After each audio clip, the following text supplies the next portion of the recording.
বিদ্যাসাগর স্বর্গে যেখানেই তেমন চমকে চমকে উঠছে। মুখ্যমন্ত্রী তো বললেন বাংলার ইতিহাস 4 খণ্ডে বার করবেন। আলাপন বন্দ্যোপাধ্যায় ছিলেন। আলাপন বন্দ্যোপাধ্যায়ের বাংলা সাহিত্যের উপর তার দখল নিয়ে তো মানে সেটা নিয়ে তো কোনো প্রশ্ন করা যায় না। তার সামনে দাঁড়িয়ে মুখ্যমন্ত্রী বললেন যে বাংলা ভাষার ইতিহাস 2000 থেকে 2500 বছরের পুরনো। এরকম মোটা মোটা 4 খণ্ডে নাকি হাত দিয়ে দেখালেন কেউ লিখেছে। আলাপন বাবুকে জিজ্ঞাসা করলেন কত দূর আলাপন, উনি বললেন খালি সমস্ত কিছু হয়ে গেছে, খালি প্রিফেস লেখা বাকি। মানে কোথায় গেল সেই 4 খণ্ডের বই?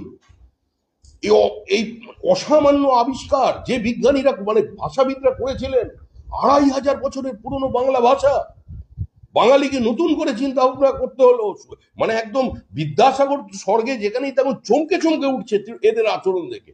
বাংলা ভাষার ইতিহাস 2500 বছর আগে নাকি বাংলা ভাষা ছিল, এরকম একটা আমাদের বাঙালির এত বড় গর্বের বিষয়। কত মানুষ কলেজ স্ট্রিটে এখনো অপেক্ষা করছে 4 খণ্ডের ওই বই পাওয়ার জন্য। কেউ কেউ নবান্নের সামনে দিয়ে ঘুরছে, কোথায় গেল 4 খণ্ডের বই?